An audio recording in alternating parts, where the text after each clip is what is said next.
Hello students, welcome to my video number 82, and as you can see we are going to begin second lesson of unit 7, leading the way. And here we are going to learn about three famous personalities of their time, the three ladies here who broke the different social barriers and came out successfully in their career that they chose.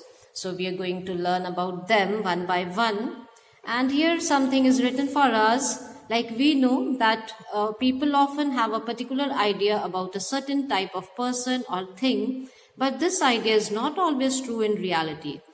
So we know this is actually hinting at the prejudice that we form about any person, the opinion that we form about any person, community or group of people without knowing the reality or the fact. So the lesson is somewhat based on this.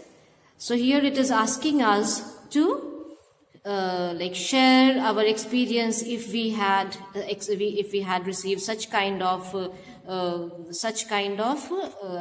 attitude or such kind of behavior by people. So that's what it is asking us to share here. So now let us begin the lesson. First one, we'll be learning about a doctor, Elizabeth Blackwell. She was a famous doctor of her time and the only lady doctor. When she became the doctor there, she was the only female doctor. So let us see how she achieved her dream. All that we are going to learn here about her. Elizabeth Blackwell was born in England in 1821. But she moved to the United States with her family when she was 2 years old. By the time she was 23, she had decided that she wanted to be a doctor. However, during her time, there were no female doctors in the United States. So we learned that she was born in England in 1821, and then when she was 2 years old, she had to move with her family to United States, that is to America. And when she became 23 years of age, she decided that she wanted to become a doctor, but that time there were no female doctors in US. It wasn't easy for Elizabeth to study medicine. Most of the medical colleges she applied to turned her down. The men who taught medicine didn't think it was right for a woman to be a doctor. Finally, she was admitted to Geneva Medical College in New York. She was the only woman in a class of 150 students. The other medical students made things difficult for Elizabeth. They criticized her, refused to talk to her, and kept her from taking part in the classroom medical demonstrations. Despite all this, 2 years later, she graduated at the head of her class. In 1849, she became the first female doctor in the United States. So we get to learn that this Elizabeth Blackwell faced different challenges and finally she was successful in achieving her dream. What happened in the beginning when she applied for getting admission in medical colleges, in different medical colleges, every medical college turned her down. Nobody allowed her admission in their institute. The men who taught medicine didn't think it was right for a woman to be a doctor. That was the thought, that was the opinion formed by the men of that place in that particular time, that women were not right to become a doctor. Finally, she, after removing the barrier, she was able to get admission in Geneva Medical College in New York, and there she was the only female student out of 150 students. That's a huge number, and in that, being a only female, she faced a lot of problems, a lot of difficulties created by the students. They criticized her, refused to talk to her, and all these she faced, but ultimately she graduated at the head of her class. That is, she topped in her class. In 1849, she became the first female doctor in the US. Despite her training, now once she became the doctor, her struggle was not over. Again, she had to face other difficulty or other obstacle on her path. Let us see what was that. Despite her training, she could not get a job in any of the city hospitals. So she opened her own hospital, the New York Infirmary for Women and Children, in a district where many poor people lived. So she opened her own hospital. When the American Civil War broke out in 1861, her hospital became a relief center for wounded soldiers.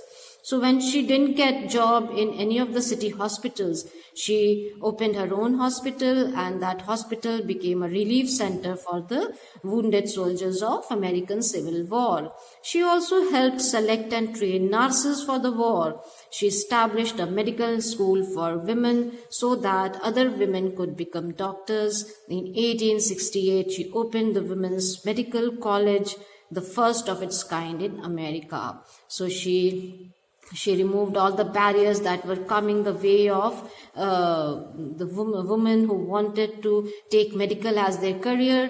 She opened Women's Medical College, the first of its kind in America. And then this was not anymore a prejudice for the people living there, that women could not become a doctor. So this is what we learn about Elizabeth Blackwell, a very famous and very strong woman and doctor of her time. Now let us see the next lady about whom it's mentioned here is an activist. Activist is a person who is politically active, politically take part in different demonstrations, strikes, and like demands for certain laws or change in the law from the government. So she was an activist, Emmeline Pankhurst. She was born in England in 1858. She was born in a family that had a long history of political and social activism. Not surprisingly, Emmeline grew up to be a champion of women's suffrage or the right to vote. So she already belonged to a political background, that is, the family was politically active. So she grew up in that atmosphere, in that her bringing up was such that she got into politics, and she became a champion of women's suffrage. That is, she started asking or demanding from the government the right to vote for women. Now let us see how she was able to achieve that. During her time, she held different municipal offices as a poor law guardian and a registrar of births and deaths. These are the different municipal offices. That is, she was the head of these offices in municipality. Poor law guardian. Poor law, the law that was made to support the very and extremely poor people by the expenses of the affluent families, or the expenses of the public. These people were supported, the extremely poor people were supported. So this was a body there in the municipal corporation. She was the head and a registrar of births and deaths. She was witness to the inferior position of women in society. So being the head of these offices, she was able to witness, she was able to see that the position of women in the society was not very good, and their legal and social oppression by men. That is, they were oppressed. They were the society was unjust towards the women, and she witnessed this. She saw all those oppressions and the status, the social and political status of the women. So she realized that the only means of emancipating women and reforming society at large was by ensuring political rights for women on par with those of men. So she understood that she could bring the equal status for the women only by ensuring that they get political right equal to the men folk of the time. So this is what she wanted to bring about the change in for the women. Like they were not enjoying equal rights in the society as enjoyed by the men folk. So she decided to get women equal rights, particularly the political rights as were enjoyed by the men. In 1903, she founded the Women's Social and Political Union. WSPU. This was a body, an organization exclusively made for female, independent of all political parties. The motto of this body was deeds, not words, and it focused entirely on women's suffrage. So she founded, the first step was that she founded an organization, Women's Social and Political Union. And the motto of this organization was deeds, not words. And it focused entirely on women's suffrage. Suffrage, that is the right to vote. The organization distrusted all promises and demanded immediate parliamentary action on the issue. That is, once the organization was formed, she started demanding the political rights to be given to women. And the organization distrusted all the promises made by the government and demanded immediate parliamentary action on the issue of getting voting right for women.